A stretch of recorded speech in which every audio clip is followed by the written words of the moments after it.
Good day mga paps, mga bossing. So, nung topic po natin ngayon, ang i-tutorial ko sa inyo is paano magpalit ng brake pad, tsaka paano magtanggal ng rotor keys. So, para po ito sa mga naka-Toyota cars. Kahit any kind of brand naman, halos same lang naman po yan.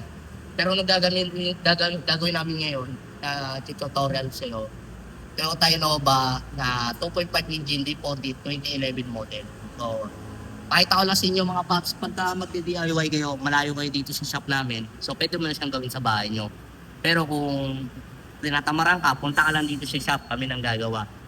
So ito, tanggalin mo muna ng mga gulong mga paps. Yan. Tanggalin mo muna nung size ng tornilyo niyan, sa gulong niya, 21. So ito naman nung, ano niya, brake system. So ito nung caliper, meron niyang tinatawag na dalawang caliper bolt. So, lapit po nga, sir. Yan. Ito, caliper bolt. Dalawa lang po yan.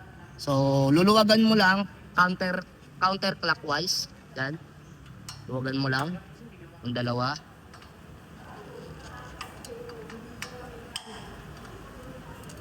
Hindi naman siya masyadong mahirap gawin. Yan.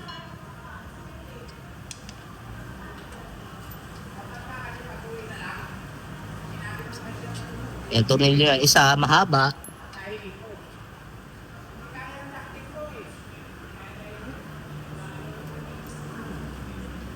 At saka isang maliit. So hindi ka malilito po dyan. Tapos hatakin mo lang to. Yan. Ito nung niya, caliper.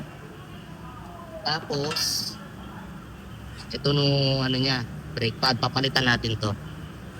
So, pangit kasi na brandong na ikabit. Matigas, tsaka kaya kinakain to. Ayan, oh. Makikita nyo bakit kailangan natin siya ibaba. Kasi kinakain niya nung rotor. So, ang gagawin po natin dyan, ipapamasin shop po natin yan. Kasi meron naman tayong machine shop dito.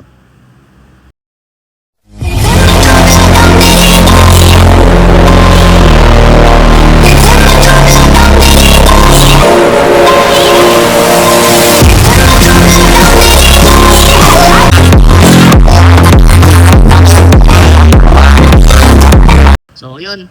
Para ma-access mo tong rotor, itong pinaka-caliper niya na inuupuan ng, ng brake pad. So, luluwagan mo rin to. So, dalawang tornilyo lang din yan, sir. Pakita mo nga, sir. So, ayan. Itong dalawa, 17. So, ganun pa rin. Counterclockwise pa rin. Medyo matigas na ito. Peperasahan mo lang siya. Yan. Gamitan mo ng proper tools, power handle, para hindi ko mahirapan. Yan lang. Yan. Dahil naluwagan na, mabilis na yan. Tsaka hindi naman masyadong mahaba ang tornilyo na ito, kaya mabilis lang siyang gawin.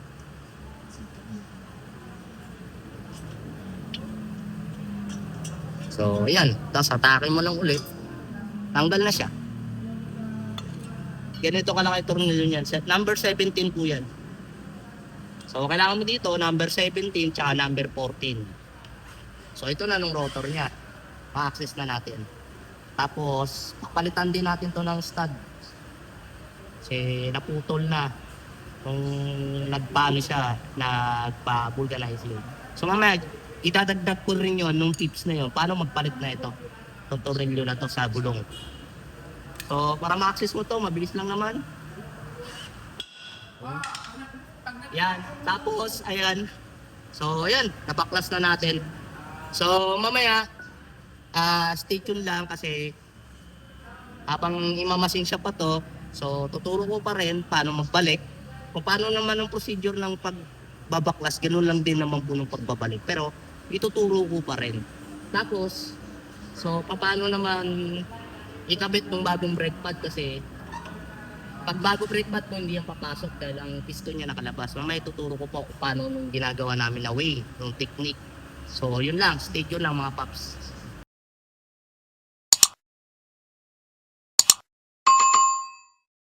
So, yun mga paps. Dumating na nung pinamasin shop natin na rotor. So, yan. Ganyan na siya kakilis. Para brand new. Madali lang naman siya ikubit. Tapos, turo ko sa inyo paano magturo ng piston. So, lapit. Sir.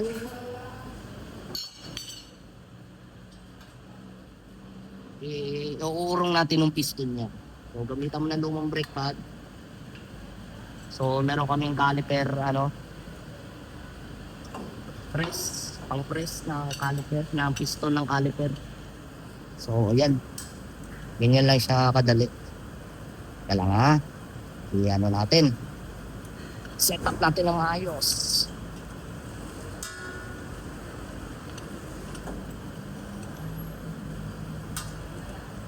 Ganyan lang siya. Oh, medyo magaganda. Ayan.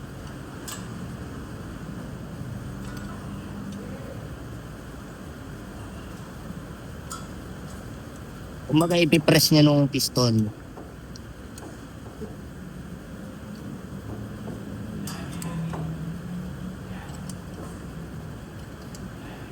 Jo, tingnan mo ako nga po, Jo. So, babantayan nyo lang nung lagay ng brake fluid, baka umapaw.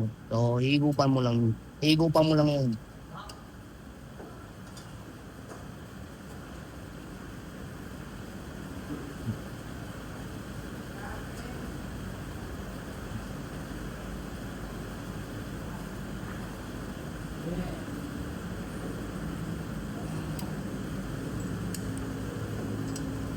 Sige, tutulin mo muna bro. Yun. Press na natin, palit natin yung rotor. Tapos, yung niya, caliper. Stud bolt pa lang yan.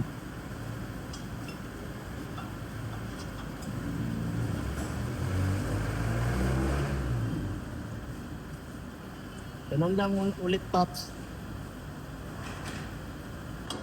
Kapit nyo lang ng rotor. Tapos, tungtungan ng brake pad. Ang kanina, 2.7 lang. Safety tayo.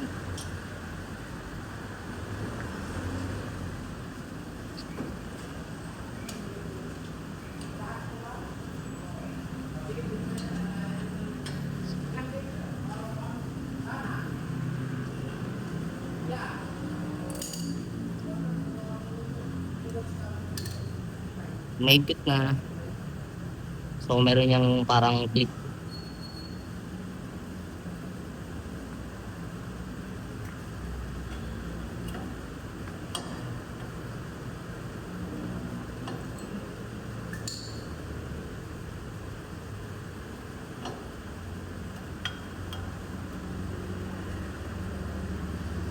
So, pag nakapit ka na ng bagong brake pad, ano naman,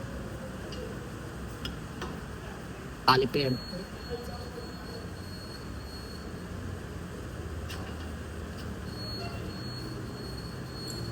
Hindi ka rin malilitod, ganun lang naman yan.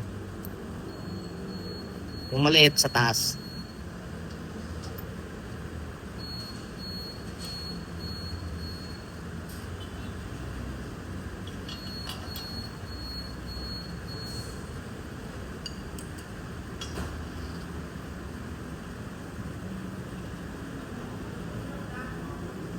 Nakabit na natin. Kabit naman natin ng gulong.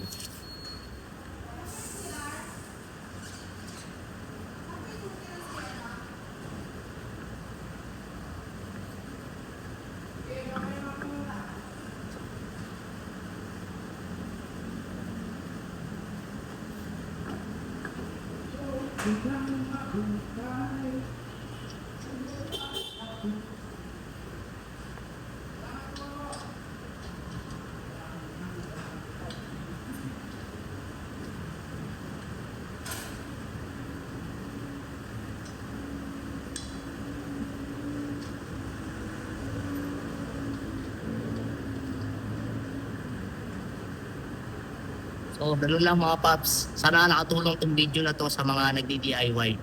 So, see you sa next vlog. Peace.